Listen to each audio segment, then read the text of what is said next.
sempat bertanya sama dia kayak, emang aku layak ya dapat ending seperti ini? Harusnya kamu yang jangan kedua, tanya sama dia dong, kamu tanya sama dirimu sendiri. Enggak ya, maaf.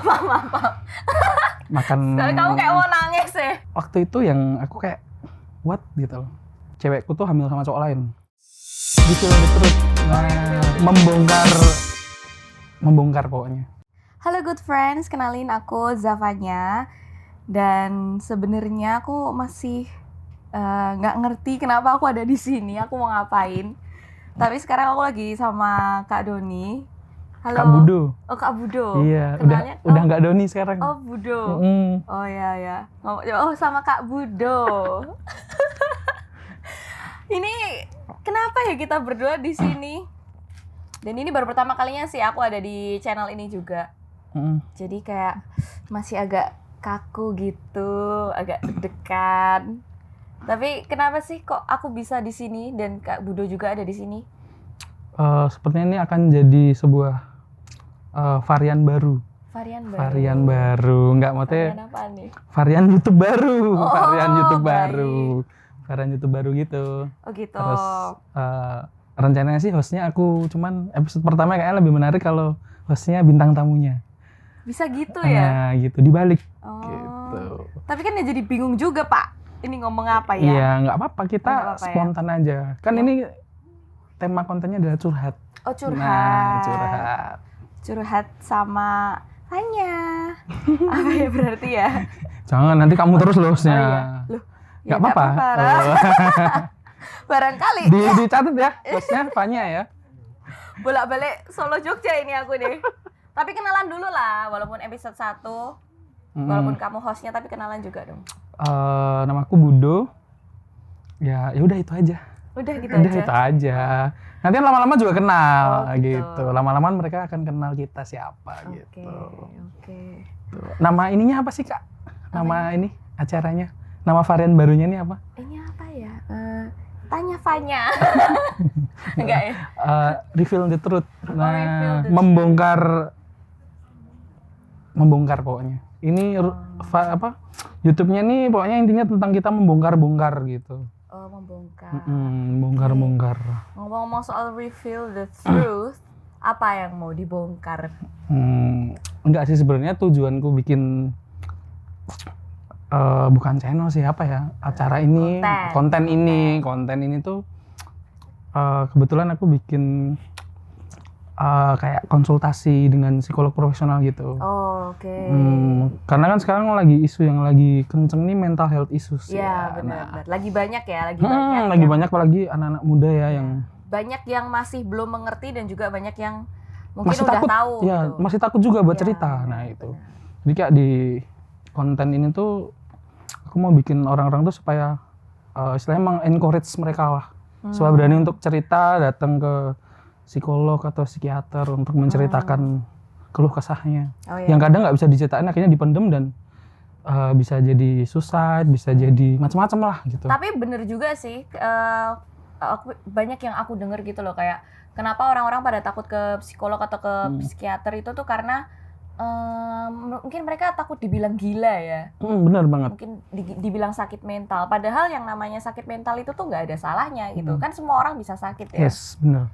Dan itu nggak gila ya. Oh, itu nggak gila. Dan itu nggak gila, benar. Itu nggak gila. Karena macam-macam juga gitu. Terus apa nih yang bikin kamu pingin membuat konten ini gitu loh? Kenapa? Apakah ada dari pengalaman pribadi atau gimana gitu? Sedikit sih, nggak sedikit sih, emang pernah mengalami dan bisa lepas dari situ tuh cukup. Oh, sekarang sudah bisa lepas? Sudah bisa lepas dan Tuhan, alhamdulillah. Cukup menyenangkan. Makanya aku sekarang ingin membantu teman-teman yang masih takut. Oh gitu. Masih takut dengan aku membuka layanan. Nanti bakal ada juga layanan urgentnya. Jadi di saat urgent nih gitu, dia bisa kayak aku mungkin menyediakan kayak call center kayak gitu ya. Yang urgent gitu. Gitu sih. Jadi call center itu dari kamu? Iya, dari aku. Tim kamu? Dari timku nanti menyediakan. Jadi kayak tindakan preventif lah gitu istilahnya. Kan kadang ada yang udah mungkin panik atau apa ya, terus akhirnya jadi bunuh diri atau apa gitu, atau macam-macam lah, menyakiti diri sendiri itu kan juga bahaya gitu loh. Nah, aku ingin menyediakan itu sih untuk terutama area Jogja Solo ya. Sementara masih Jogja dan Solo gitu. Oke. Dan tentunya ada tim profesional juga, psikolog profesionalnya ada gitu. Psikolog. Ya. Gimana sih sebutnya? Psikolog, psikiater? Beda, psikolog sama psikiater beda. Oh beda. Bedanya apa tuh? Kalau psikolog tuh lebih ke mungkin treatmentnya tuh lebih ke cerita. Oke. Kalau masih yang ringan gitu ya? Ya nggak ringan juga sih, tapi cerita dan kalau bisa jangan pakai obat. Nah, psikiater nanti yang berlanjut gitu, yang membutuhkan obat seperti itu. Oke. Aku sebenarnya tuh masih belum tahu banyak soal mental health issue ya, karena menurut aku sendiri tuh dari pengalaman aku nggak pernah ngerasa kayak sampai aku yang stres banget atau gimana gitu tuh nggak pernah gitu. Aku pasti menemukan jalan keluar gitu. Tapi aku Tapi aku nih kepo nih, maksudnya gimana sih orang-orang yang gimana rasanya orang-orang yang memiliki masalah itu gitu. Dan ya itu dia, gimana sih rasanya itu gimana? Jadi curhat nanti. Loh ya nggak apa-apa kan, memang judulnya curhat kan, revealing the truth. Coba gimana ceritain? The truth untold itu apa ya? Aduh mas. beda. Itu kayaknya kamu pernah nyanyiin itu ya? Iya. Beda. Rasanya ya? Gimana ya rasanya tuh kayak emang, kalau dari aku pribadi ya, masalah yang aku alami itu benar-benar bagiku tuh yang out of nowhere gitu. Sama sekali aku nggak pernah mendengarkan cerita itu dari orang-orang yang pernah curhat juga sama aku. Kebetulan kan aku juga bikin kayak relationship consultant gitu loh. Oke. Jadi banyak orang yang Dokter cerita. cinta. Ya kayak gitu, by tarot kayak gitulah. Banyak yang cerita gitu. Cuman kayak cerita yang aku alami itu belum pernah aku alamin, belum pernah aku dengar juga gitu loh. Bener-bener itu kayak entah dari mana gitu. Dan itu bener-bener bikin aku yang sampai di bawah beneran gitu loh. Hit the rock of the bottom. Sampai neraka lah, waduh ngeri banget ya. Sampai neraka. Tapi emang bisa dibilang gitu juga, karena banyak yang hampir kayak bunuh diri juga kan? Ya. Apakah kamu ngalamin kayak gitu juga? 2 kali. 2 kali? Twice. 2 kali, yang pertama. But you survived? Yes. Yang pertama kan di Solo yang pertama. Dan anak-anak juga, teman-teman juga nolongin. Kayak waktu itu yang nolongin aku tuh kamu mungkin tahu, Nizar sama Papa Panda dan pacarnya. Yang nolongin aku itu, yang jemput aku ke Solo. Jadi aku hampir suicide waktu itu. Terus mereka datang dari Jogja jauh-jauh.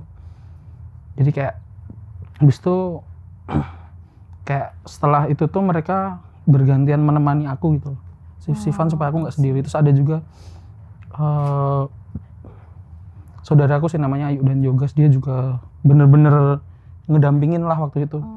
Bener-bener ngedampingin, yang nggak mau jangan sampai aku sendiri gitu loh. Termasuk Fanya dulu kan juga nemenin juga waktu aku. Aku kan cuma nemenin cerita. Ya nggak apa-apa, itu kan kayak psikolog berarti ya, psikolog. Tapi nemenin itu more than enough gitu loh. Oh jadi sebenarnya kalau orang-orang yang seperti itu tuh butuh ditemenin. Butuh temen, kayak setelah semua mimpi buruk tuh kita butuh seseorang buat itu telling the truth gitu loh. Yang kadang itu susah untuk diomongkan. Tapi kan nggak semua orang yang kayak gitu kan bisa mengutarakan perasaannya ya. Nah itu makanya di sini tuh kayak aku pengen ngajakin semua teman-teman tuh kayak nggak perlu takut gitu loh. Aku pengen mengencourage mereka bahwa nggak salah kok kita speak up itu. Karena terkadang tuh kan nggak berani ngomong tuh, yang pertama mungkin kita di bawah ancaman kayak gitu. Atau juga kita takut karena kita takut disalahkan juga. Mungkin kena gaslighting itu kan, kayak play victim itulah, disalahkan gitu loh. Kayak segala sesuatu yang terjadi itu adalah salahmu gitu loh. Padahal enggak sebenarnya. Jadi kan kita takut untuk bercerita. Nah itu. Aku juga sempat mendem cerita tuh setahun ya. Setahun. Kamu pendem sendiri dan akhirnya meledak. Setahun ya cukup, bahkan aku sampai minum obat ya. Aku udah sampai kayak gitu sih. Tapi alhamdulillah sekarang udah sama sekali enggak dan survive. Aku punya pertanyaan nih, kan aku sering lihat di Twitter atau ya kebanyakan Twitter sih kayak gitu. Karena menurut aku di Twitter yang lebih kayak luas gitu ya. Kalau misalnya orang ada cerita mereka kayak share tentang mental health problem mereka gitu. Tapi banyak juga yang komentar kayak ini orang ngapain sih kok caper gitu. Jatuhnya tuh ada beberapa orang yang menganggap itu tuh caper. Ada yang kayak ya udah cerita sama orang aja, jangan cerita di media sosial gitu. Itu menurut kamu gimana? Kalau aku pribadi sih aku nggak terlalu suka cerita di media sosial. Tapi sometimes itu perlu sih. Untuk kayak kita tuh butuh validasi. Kalau kata psikolog kita butuh validasi. Oke. Nah di saat mental health kita terganggu, kita kadang butuh validasi. Oke. Tapi emang terkadang tuh bakal jadi pro dan kontra lah, itu wajar lah ya. Cuman sebenarnya nggak masalah sih untuk speak up, asalkan kita bisa mempertanggungjawabkan itu sih. Itu kalau cerita ya, itu kalau misalnya cerita dan misalnya mereka cerita tentang hal-hal yang mereka alamin. Kalau misalnya nih sebenarnya aku kayak gini karena aku agak ngerasa terganggu ya, bukan berarti terus mereka itu kayak sepenuhnya salah tuh enggak menurut aku karena nggak ngerti juga maksudnya kalau udah sampai ke mental tuh kayak gimana sih gitu. Aku punya teman dan dia tuh sering upload di story Instagramnya gitu tentang bukan aku kan? Bukan.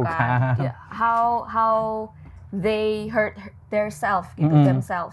Jadi dia kayak nunjukin di mana dia apa sih namanya? Cutting ya. Pokoknya cutting self harming gitu dan di-upload di sosial di story mereka gitu.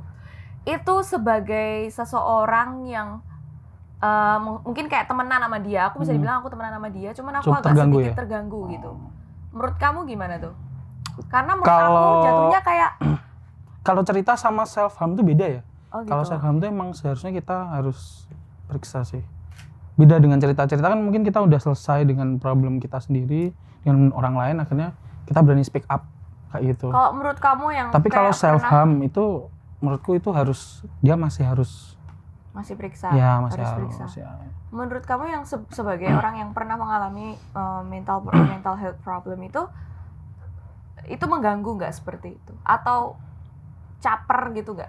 Kalau bagiku aku sendiri sebagai penyintas itu sangat mengganggu sih. Karena itu jadi karena itu kan jadi kayak caper gitu sih mungkin. Ya, cuman kan terkadang dia kan butuh perhatian. Nah, itu. Jadi kan kayak ya itu tadi kayak nggak ada yang memperhatikan dia, akhirnya dia kayak self harm terus diliatin ke orang-orang gitu. Kalau aku emang self harm tapi nggak terus aku liatin gitu loh. Aku diem, kadang orang baru sadar, kenapa gitu. Oke. Gitu sih. Aku tuh sebenarnya waktu aku lihat story itu, aku sempet. Aku nggak bawain minum buat kamu ya, nggak apa-apa ya. Nggak apa-apa. Aku ngempeng aja. Aku sebenarnya waktu lihat story itu aku sempet kayak pertama kayak, aduh ini orang ngapain sih gitu. Nggak seharusnya dia tuh menyakiti ya? Bukan menyakiti, mungkin dia menyakiti dirinya. Cuman nggak perlu ditunjukkan ke orang lain gitu. Tapi terus aku kayak mikir lagi, aku sempet nge-reply story-nya dia ya.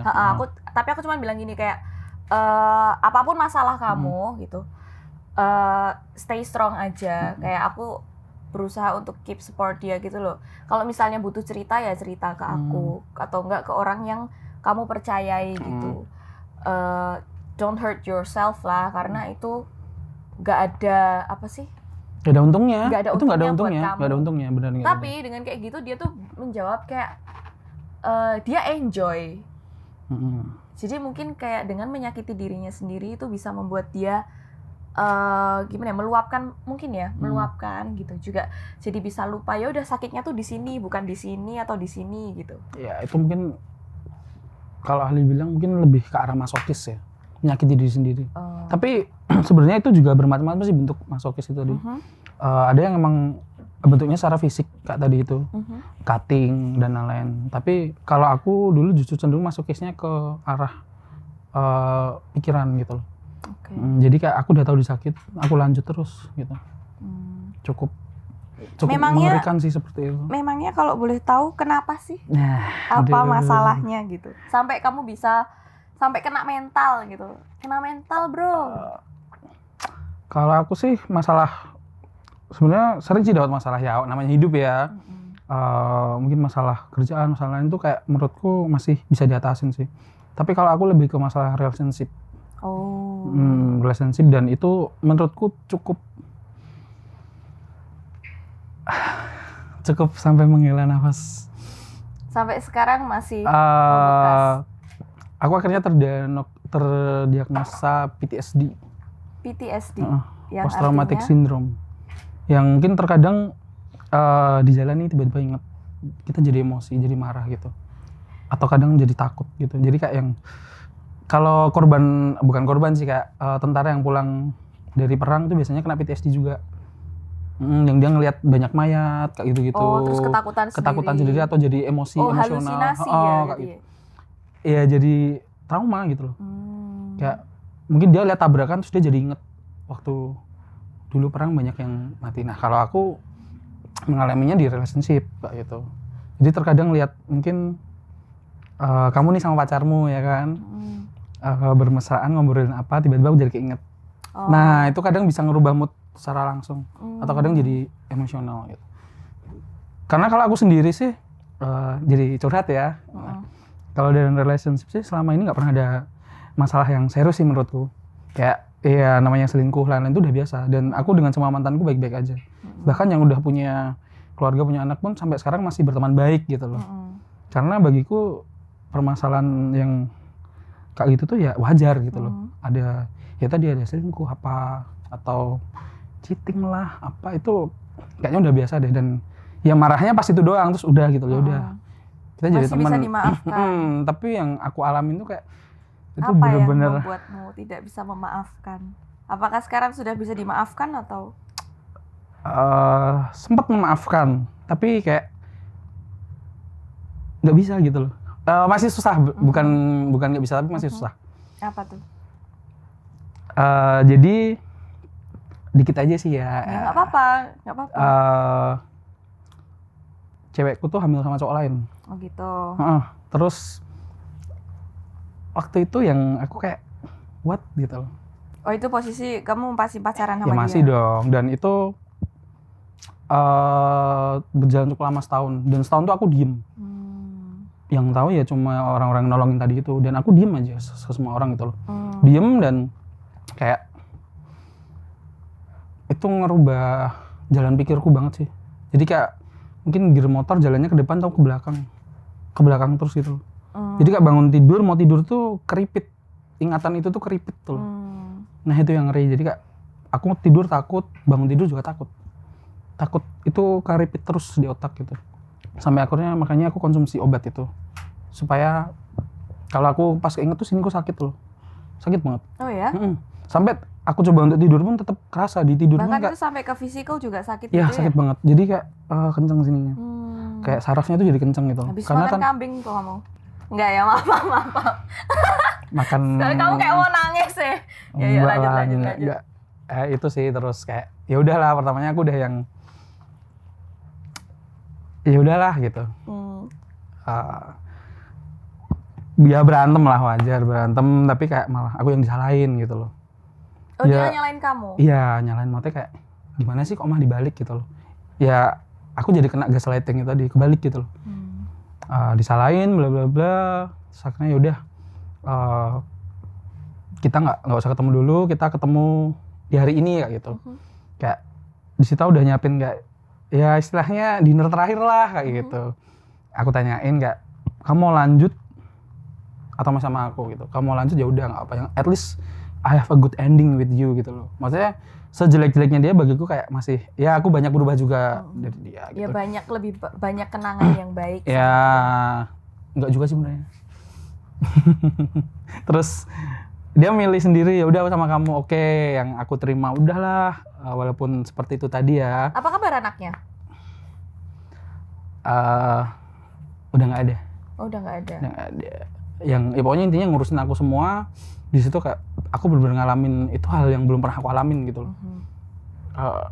Bener-bener menurutku sakit banget. Aku belum pernah ngalamin sakit yang kayak gitu. Dan kayaknya juga itu jarang terjadi. Maksudnya biasanya rata ya selingkuh doang gitu loh. Itu sampai bener-bener gitulah, akhirnya Udah, aku tungguin dia terus, aku temenin terus. Di akhir-akhir hubungan tuh dia bilang bahwa aku ingin tobat, bilang gitu. Terus it's okay gitu. Waktu itu aku benar-benar udah di bawah sih, yang kayak aku udah pamit sama teman-teman, kayak aku berhenti kerja dulu ya, karena aku udah nggak bisa gitu loh. Ya aku sempet ngilang kan, tahu sendiri kan, aku sempet 4 bulan tuh ngilang. Nah itu aku sebenarnya beneran healing, yang aku udah nggak kuat lagi gitu loh. Aku harus gimana, aku nggak tahu. Terus I need a rest. Terus yaudah aku cuma di rumah, aku bilang ke dia kayak mau nggak gantian aku, kamu yang nemenin aku gitu. Tapi dia yang bilang kayak nggak mau gitu. Aku juga kaget lah. Nggak mau kenapa nih? Iya, kayak dia bilang kayak udah capek gitu lah. Kok gitu loh. Terus dia bilang mau tobat bla bla bla. Terus kayak bahkan di kayak 4 bulan terakhir hubungan gitu, aku sama sekali nggak pernah nyentuh dia gitu loh, secara physical touch gitu, kayak karena ya udah dia bilang mau tobat. Bahkan ketemu aku di dalam rumah pun pakai hijab waktu itu, kayak yang oke, gitu. Terus udah pada akhirnya di 4 bulanku ngilang itu, aku ngaku lah ke orang tua tentang semua apa yang terjadi. Aku ngaku, dan akhirnya orang tua aku kayak yang it's okay, kalau kamu memang mau sama dia ya udah, kamu harus berani bertanggung jawab gitu loh. Maksudnya apa yang udah kamu lakuin, dosamu itu ya kamu bayar dengan dia gitu loh. Kayak aku pengen nikah sama dia, aku bilang gitu. Oke, mamaku udah oke. Kayak mamaku juga nyariin dia, Kak, kamu kemana, nggak pernah kelihatan lagi. Kan aku di Jogja ya, dia di Solo gitu, di Kartosuro lah gitu. Terus dia hilang 2 bulan tuh, kayak nggak pernah kelihatan, ngakunya sibuk kerja. Nah tiba-tiba nih itu kan dia ngilang itu 2 bulan, terus tiba-tiba ada WA nih, WhatsApp gitu. Dia mutusin aku cuma by WhatsApp gitu. Kayak yang kaget, mutusin maksudnya sepihak ya. Kayak aku tuh kayak nggak mikir gitu, maksudnya untungnya waktu dia WhatsApp kayak gitu tuh waktu aku udah mulai aku harus bisa survive lagi gitu. Karena teman-teman yang banyak banget yang dukung aku, kayak mereka tuh sampai ngasih aku uang bulanan dan lain-lain kayak gitulah. Panjang lah diceritain, pokoknya banyak banget yang support aku. Terus di situ aku survive, dia malah kayak gitu, kayak loh ini gimana sih, maksudnya aku WA-nya cuma bales ada apa lagi sih gitu, maksudnya itu tuh kayak ya masa sih setelah apa yang aku lakuin, kayak aku nggak punya value gitu loh. Cuma diputusin by WhatsApp gitu loh. Kayak nggak percaya gitu loh, aku diemin gitu. Terus kayak dia nelpon, ada apa sih ya gitu. Udahlah, aku lagi kerja gitu loh. Ketemu aja atau gimana, dia nggak mau gitu dengan alasan A B C D kayak gitu. Terus akhirnya masih nggak percaya nih, ya nggak sih gitu. Terus ternyata chatku diarsip, makanya nggak dibales. Terus aku telepon dia masih nanya, lu ngapain lagi sih gitu. Kita kan udah ini bla bla bla, orang tua aku nggak mau sama lu gitu. Terus ditutup, di blok gitu. Nah waktu itu tiba-tiba mamaku ngajakin, yuk ke rumahnya dia gitu. Kalau lama nggak ketemu gitu. Mamaku ke rumahnya, ke Solo, dari Jogja ke Solo. Pokoknya sampai sini tuh jam 11 gitu lah. Sampai Kartosuro jam 11, dia belum pulang ternyata. Padahal selama sama aku tuh dia nggak boleh pulang malam gitu loh. Bisa dihitung jari lah pulang malam tuh. Karena dia emang nggak boleh pulang malam. Dan ternyata waktu itu dia udah nggak kerja juga. Dia ngakunya ke orang tua aku. Kalau dia udah aku baru tahu ternyata dia udah nggak kerja. Ngakunya aku sibuk kerja, setiap pulang kerja langsung di rumah, capek gitu udah. Ternyata dia nggak di rumah. Terus namanya mamaku nanya ke mamanya kayak kemana nih gitu. Tadi pergi sama temennya, bilang gitu. Ternyata dia datang tiba-tiba, sama cowok lain. Yang lihat mamaku. Jadi kayak yang cowok itu cowok yang bukan, beda lagi. Itu baru lagi gitu loh. Baru lagi. Terus kayak yang aku tuh what? Aku sama sekali nggak pernah berpikir yang ini ya, kayak dia selama ini ya udah sibuk kerja, aku udah percaya banget itu. Udah kayak, maksudnya apa yang kita alami itu bukan hal yang biasa gitu loh. Masa ya itu mau diakhiri dengan sesuatu yang sepele gitu loh. Kenal cowok dari Tinder gitu loh. What? Itu kayak aku tuh nggak ada value-nya gitu di situ. Nah di situ aku yang bener-bener ngedowngrade mentalku tuh di situ. Ya apaan sih gitu. Iya, after everything I do, kayak itu tuh aku nggak ada nilainya gitu. Dan yang lihat sendiri mamaku, coba itu nggak ketahuan mungkin juga nggak bakal aku tahu juga, karena dia nggak ngaku, dia kaget juga. Terus akhirnya malah seiring berjalannya waktu tuh kayak kebongkar semua gitu loh. Kayak ternyata selama 2 bulan dia ngilang tuh dia sibuk main gitu. main sama cowok-cowok gitu. Nggak cuma satu. Satu, terus kayak yang dia pergi. Dia masih explore ya? Nggak tahu ya. Setelah yang dia mengalami seperti itu, dia masih kayak gitu. Aku nggak paham juga. Aku jadi kayak berpikir bahwa sebenarnya sakit ini siapa sih gitu loh. Terus ya udah, ternyata dia pergi sama cowok lain juga. Kalau pergi sama aku pakai hijab, kalau pakai sama cowok lain enggak gitu. Waktu dia pulang dia juga nggak pakai hijab. Waktu itu pakai. Kalau di rumah pasti pakai dong, dimarahin orang tuanya kalau nggak gitu kayak. Kok gitu sih? Maksudnya apa bedanya aku dengan cowok lain? Apakah aku tuh senajis itu gitu maksudnya? Ketemu aku harus pakai kerudung gitu, tapi ketemu cowok lain enggak gitu. Apa bedanya aku dengan yang lain gitu? Kayak apa ya, maksudnya aku ya dia sudah melakukan sampai seperti itu ya, dan aku masih nerima kayak sebenarnya aku nggak apa-apa sih putus, at least give me some good ending lah. Ya nggak sih? Tapi kan kamu nggak bisa berekspektasi untuk mendapatkan selalu good ending di setiap relationship yang kamu jalanin gitu. Itu memang benar, cuman kayak aku sempat bertanya sama dia kayak emang aku layak ya dapat ending seperti ini. Yang pertama itu, yang kedua kenapa sih? Aduh, harusnya kamu jangan tanya sama dia dong, kamu tanya sama dirimu sendiri. Nah itu kan waktu aku masih ini ya, masih cukup sakit ya. Nah aku bertanya kayak layak nggak sih aku dapat ending kayak gini? Layak nggak sih kayak kenapa sih permasalahan yang setiap ada permasalahan kamu penyelesaiannya cuma kayak gini terus? Pasti yang cowok lain, kenapa sih kayak nggak ada opsi lain gitu loh untuk menyelesaikan masalah tuh? Terus kayak yang terakhir aku nanya, kenapa sih kalau ketemu aku harus pakai hijab gitu? Kalau sama orang lain enggak, kenapa gitu? Nah, dia jawabannya adalah, aku udah lama pengen putus sama kamu gitu. Itu kayak, it's not an answer gitu loh. Kayak kamu tuh ke dokter nanya, dok kenapa aku dikasih obat ini? Terus dokternya jawab, ya obat ini udah lama ada gitu loh. Ya nggak sih? Dia bilangnya cuma, ya udah gitu doang gitu loh.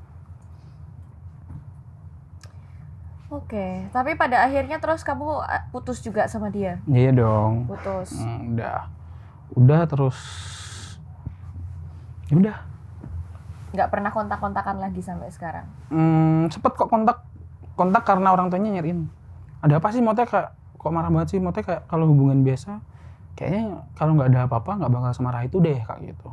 Oh bahkan orang tuanya nggak tahu? Iya nggak tahu. Pada akhirnya malah jadi keluarganya minta maaf ke aku, bukan dianya. Tapi udah tahu sekarang? Udah tahu. Ya orang tua aku tahu, masa orang tuanya nggak tahu.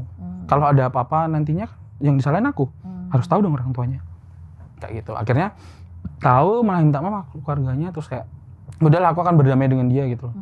Tapi kayak akhirnya dia melakukan satu hal lagi kayak jadi waktu ya udah damai gitu lah, terus aku bawain minuman kesukaannya gitu, ini buat kamu gitu. Aku kira ya at least dibawa lah gitu, ternyata cuma ditinggal terus saudaranya ngefotoin gitu, kayak yang nih. Ya udah berarti tidak dianggap. Iya kayak yang gimana sih, maksudnya kayak aku udah ya wes gitu loh. Ya itu cukup bikin, karena emang di hubungan tuh ada panjang sih kalau disini bakal ada abusive-nya kayak gitu. Terus kalian juga abusive. Berarti emang udah toxic. Bukan kalian dong, aku yang kena gitu. Aku yang kena. Oh. Aku kena abusive-nya, terus kayak ke gaslighting. Jadi kayak dibalik semua salahnya dia itu adalah salahku kayak gitu. Bahkan sampai detik ini dia bercerita ke orang-orang tuh selalu dipotong gitu loh. Nah, di bagian yang tadi itu, yang buruknya dia tuh nggak distain, tapi di saat aku susah yang distain itu gitu loh. Itu aku bisa bilang gitu karena ada buktinya. Saudaranya di chat sama dia gitu loh. Saudaranya kan nanya, mancing gitu loh istilahnya. Kamu kenapa sih sama aku gitu loh. Sudah nanya. Ya katanya aku tuh yang malas-malasan di rumah, cuma suka foya-foya kayak gitu. Nggak ngira sih dia bakal bilang di belakangku kayak gitu. Jadi kayak yang dia tuh beneran, ya aku nggak ngira sih, karena selama ini aku menggantungkan hidupku tuh dia gitu loh, di dia gitu loh. Ternyata selama ini aku nggak punya pegangan, ya itu semua aja. Dia tuh nggak pernah ada ternyata kayak gitu. Kalau Fanya gimana? Pernah nggak ngalamin yang menurut Fanya itu something yang susah banget? Apa ya?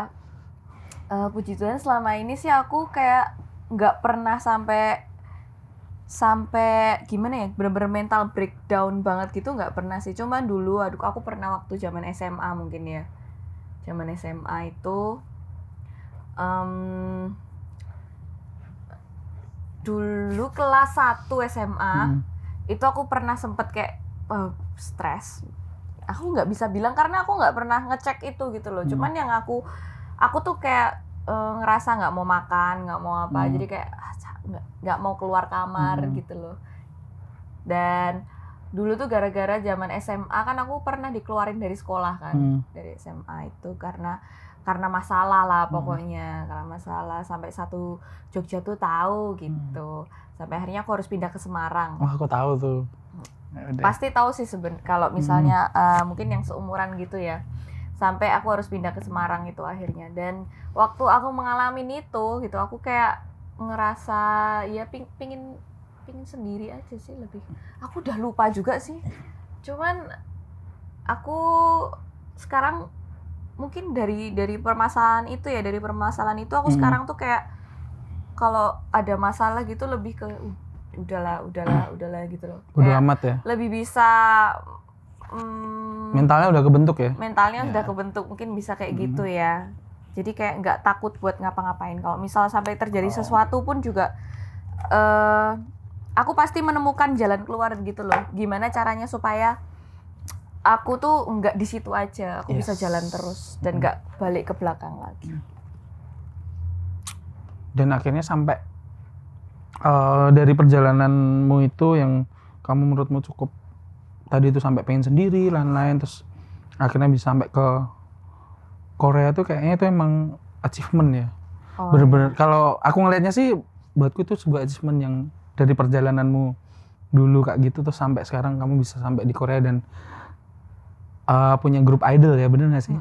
Itu menurutku sih itu achievement yang cukup luar biasa sih. Kalau menurut Fanya gimana? Apakah itu sebuah bentuk dari pembuktianmu di masalah itu bahwa salah satunya juga bisa dibilang kayak gitu ya, karena dulu tuh aku nggak ngerti kenapa dari SMP itu suka dibully-bully gitu loh sama kakak kelas, kayak dibilang sok kecantikan lah apalah gitu, padahal kan emang cantik ya? Enggak, ya cantik sih emang ya kan. Cuman aku nggak pernah ngerasa kayak aku godain cowok mereka atau gimana gitu loh. Bahkan aku tuh kayak dulu itu aku tomboy banget, nggak yang cewek gitu, enggak jalan kayak cewek gitu, enggak. Tapi kenapa selalu digituin, dan aku tuh kayak ngerasa ya udah kalau misalnya kayaknya mereka iri doang sama aku deh, aku ngerasanya kayak gitu aja. Iya sih, tapi emang aku belajar buat confident aja sih. Tapi kalau overconfident juga nggak baik sih. Kalau overconfident tuh bakal ngerugiin diri sendiri juga gitu. Jatuhnya kayak malah dilihat orang, malah kayak orang ya too much alay gitu. Yeah. Tapi confident itu penting sih. Makanya kenapa aku bisa yakin gitu. Maksudnya mencoba segala jenis peruntungan, kesempatan lah. Segala kesempatan aku cobain gitu. Aku usahain cobain gitu. Karena menurut aku kapan lagi gitu. Gitu aja sih. Tapi kalau jadi apa? Enggak.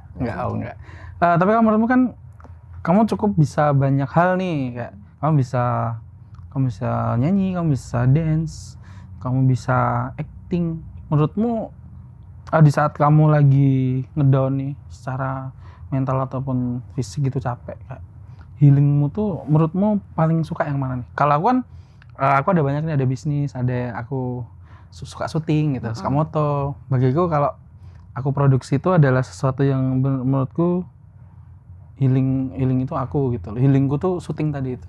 Kalau kamu lebih ke mana nih arah? Aku itu walaupun aku maksudnya udah sampai sekarang ini ya, sampai di sini gitu. Sampai sini pun aku tuh juga kadang-kadang kayak ngerasa aku kosong gitu loh, kayak aku tuh ngapain sih gitu. Apalagi kalau misalnya lagi nggak ada kerjaan atau lagi kerjaannya emang lagi dikit, apalagi kemarin waktu pandemi itu kan bener-bener kayak bukan cuma buat orang yang ada di dunia entertainment aja, tapi buat semua orang menurut aku yang lagi kerja, yang lagi butuh duit, itu tuh susah banget gitu. Sedangkan kita harus survive, dan survive di dunia ini kalau nggak ada duit, ya realistis kamu itu nggak ya. bisa survive. Ya gitu. realistis itu. Di situ tuh aku kayak kadang ngerasa aku ngapain ya, enaknya aku ngapain ya, mau bikin konten pun kayak aduh aku nggak mood gitu. Sempet kok aku ngerasa kayak gitu tuh, sempet kemarin. Terus aku ajakin syuting itu ya. Ya, bikin video klip tuh ya. Iya. Aduh, cover video klip tuh ya. Iseng-iseng. Tapi itu niat banget sih ya waktu itu ya. Ya. Itu bener-bener awal pandemi kita nggak ada kegiatan terus yuk bikin gitu. Benar. Dan cukup memuaskan sih hasilnya. Tapi sebenarnya aku ngalamin hal ini tuh setelah aku syuting kayak gitu. Oh, kan jadi kita syuting beberapa video, 2-3 video gitu kan. Dan selesai itu aku tuh malah kayak bingung mau ngapain lagi gitu. Aku kalau cover video itu, cover lagu itu harus kayak menemukan lagu yang aku suka yang gitu. Jadi aku nggak mau cuman cover doang kayak yang lagi hits yang apa lagi terus top aku cover 40 gitu ya. gitu. Aku nggak mau kayak gitu. Kayak aku pengen, aku suka sama lagu itu, jadi aku cover lagu itu karena aku suka gitu. Aku pengen bikin versi aku gitu loh. Jadi bukan berarti terus aku mengikuti tren di dunia ini gitu tuh enggak gitu. Karena aku suka aja gitu. Dan ketika aku cover lagu itu aku buat sebenarnya selain buat followers aku, selain buat orang yang ngikutin aku, itu buat diriku sendiri gitu. Karena aku juga latihan kan. Kalau misalnya cover, aku berarti latihan. Secara tidak langsung aku latihan. Setelah jadi videonya, aku review lagi dan aku melihat diriku seperti apa itu untuk belajar gitu loh ke depannya kayak gimana. Nah, saat-saat setelah itu aku tuh ngerasa kayak aku nggak ada semangat buat bikin kayak gitu. Aku dengerin lagu pun kayak nggak bisa gitu. Mau nulis lagu pun kayak nggak ada semangatnya gitu. Jadi waktu kemarin itu aku sempet kayak bingung mau ngapain, sampai akhirnya aku tuh isinya cuma tiduran, nonton film, Netflix, terus belum.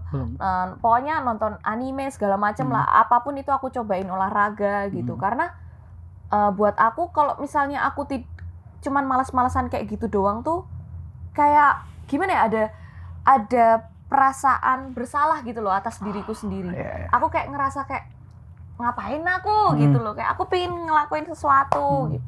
Jadi aku berusaha untuk coba cari sampai akhirnya sempat tahun kemarin 2021 ini aku tuh pergi ke Bali sendiri. Aku benar-benar sendiri ke Bali, jadi kayak bolang aja gitu, kayak bodo amat lah, yang penting aku cari suasana baru gitu. Karena kalau misalnya di rumah aku kayaknya tuh penat tuh loh. Kayak di rumah isinya kayak tiduran gitu, orang-orangnya itu aja gitu. Jadi aku pengen cari suasana baru, lingkungan baru gitu, dimana aku bisa ngelihat sesuatu yang baru gitu. Terus ketika di Bali ya udah aku cuman kayak healing aja. Kalau orang zaman sekarang ngomongnya healing aja gitu. Staycation tapi kelamaan ya. Akhirnya sampai akhir tahun ya itu ya? 6 bulan aku di sana. 6 bulan aku hidup di sana, ketemu teman-teman baru. Terus tapi kenapa 6 bulan itu berakhir? Karena aku ngerasa kayak aku kayaknya udah cukup deh. Aku kayaknya udah kelamaan. Itu udah lama banget sih itu. Kayaknya duitku habis deh. Ya, tabungan saya habis gitu kan. Kayak ya udahlah, berarti aku harus lanjut kerja lagi, makanya aku balik ke Jogja lagi. Jadi emang namanya proses itu nggak bisa langsung kok. Emang dan setiap orang tuh mengalami proses tuh beda-beda gitu. Ada yang emang prosesnya cuma 2 minggu, ada yang bisa berbulan-bulan, ada yang bisa bertahun-tahun. Tapi dari aku sih, menurut aku kayak ya udah nikmatin aja prosesnya gitu. Mau kamu sedih, mau kamu seneng, mau kamu susah, mau kamu jatuh cinta, itu jatuh cinta itu bonus ya kan kalau menurut aku. Udah dapat bonusnya sekarang. Nikmati prosesnya aja gitu. Udah ya? Ya jatuh cinta dengan semua teman-teman. Ya pokoknya gitulah. Jadi mungkin dari aku ya, yang bisa membuat aku kuat mental itu apa? Ya diriku sendiri gitu. Benar. Kayak aku harus yakin sama diriku sendiri gitu. Kayak apa ya tadi? Kamu tuh worth apa sih? Benar. Value kita tuh seberapa sih? Value kamu itu seberapa gitu loh. Buat diri kamu sendiri aja. Kira-kira kalau misalnya kamu melihat diri kamu yang seperti itu tuh, orang lain akan melihat diri kamu seperti apa gitu. Jadi jangan sampai kepikiran apa sih, jangan terlalu terpengaruh sama orang-orang gitulah. Makanya aku dari dulu tuh punya moto hidup kayak I don't give a about what people think about me, what people say about what people talk about me gitu. Jadi kayak I want to live what I want gitu, but not that free though. I still considering about the world gitu, karena nggak bisa kita. Iya, kita harus tetap tahu responsibility itu ya, tanggung jawab itu ya. Benar. Kayak gitu sih. Rencana balik ke Korea kapan? Tahun ini? Rencana, kalau rencana itu pasti banyak banget ya rencananya. Cuman untuk dijalaninnya kan kita belum tahu karena masih pandemi kayak gini, semuanya masih diproses, masih di sama manajemen. Ya semoga soon lah ya Fanya pandemi segera ini. bisa balik comeback ke Korea ya, bisa ngeluarin album baru. Waduh, lagu baru. Semoga pandemi cepat selesai Ya, ya kan. cepat Jadi selesai. semua orang bisa kerja normal. Amin. Yang bikin video klip di Korea besok dari aku dan teman-teman. Wah, amin. Amin. Promo nih, enggak. Ya, thank you Fanya udah datang, udah jadi host, udah curhat ya ampun double ya. Bayarannya double ya. Iya, dikerjain. Enggak apa-apa. Ya, pokoknya thank you Fanya udah nyempetin datang, udah sharing banyak dan cukup menyenangkan untuk bercerita dengan Fanya. Selalu menyenangkan. Aku pendengar yang baik. Oke. Pokoknya thank you banget. Semoga varian baru di YouTube-nya Something Good ini bisa meledak ya. Amin. Nah, bisa teman-teman yang lain bisa ikutan cerita juga. Ya, mungkin nggak usah meledak lah, paling enggak Berguna. bermanfaat. Jadi buat teman-teman yang susah cerita, nggak tahu cerita mau kemana, bisa mengaksesnya di sinilah ya. Bisa berbagi cerita di sini. Kayak aku ini tadi dan Fanya, kita bercerita banyak. So, tungguin episode lagi yang lain. Nah, thank you Fanya. Thank you juga for having me. See you lagi di Reveal the Truth selanjutnya. Senang sekali. Thank you.